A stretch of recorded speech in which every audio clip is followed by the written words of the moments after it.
وليد كارتي عند محمد الشيبي، قدامه مساحه، محمد الشيبي بيفكر في الانطلاق، يلعب واحده لفخري لقاي والثانيه حلوه من محمد الشيبي، بينيه عند فيستون كرالا مايلي في التسديده، والهدف الاول. الهدف الاول لفيستون مايلي من بينيه محمد الشيبي، هدف اول لبيراميدز في الدقيقه 5. الدقيقه 5 تعلن عن تقدم بيراميدز بتسديده رائعه من داخل منطقه الجزاء لفيستون كلالا مايلي بعد بينيه من محمد الشيبي.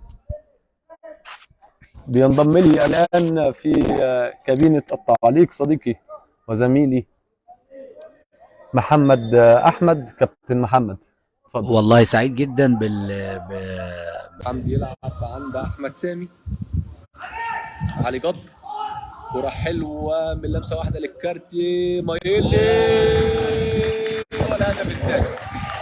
هدف ثاني ولا رائع ولا اجمل ولا اروع. كوره جميله جدا من وليد الكارتي كرالا مايلي اللي بيحطها لوب جميل جميل جميل، وهدف من الاهداف اللي ما بتتكررش كتير في الملاعب. بتقول قد ايه كرالا مايلي نجم كبير يا كابتن، عنده امكانيات رائعه من اللي احنا شايفينه لحد دلوقتي. يمكن شفنا في التعليقات الكثير من الساده المتابعين بيقول عليه هالاند افريقيا. نتمنى يكون كده ان شاء الله في المنافسات اللي جايه كلها.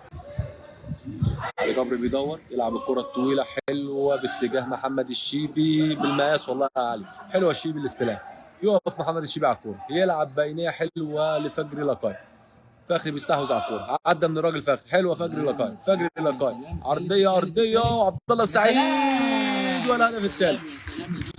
الهدف الثالث لعبد الله السعيد. اكثر من رائع، تعاون جامد جدا على مستوى كافه الخطوط. كوره من علي جبر بالمقاس لمحمد الشيبي اللي بيلعبها للمهاجم فخري لقاي اللي بيعرض جوه منطقه الجزاء. كوره لاكثر من 3 لاعبين متاح ليهم التسجيل، لكن انقض عليها القائد المايسترو عبد الله السعيد محرزا الهدف الثالث لنادي بيراميدز، ليعلن تقدم نادي بيراميدز مع الدقيقه 40 على فاساك انطاليا التركي ب3 أهداف للا شيء في المباراة التحضيرية الثانية لنادي بيراميدز في معسكره الإعدادي بمدينة أنطاليا بتركيا.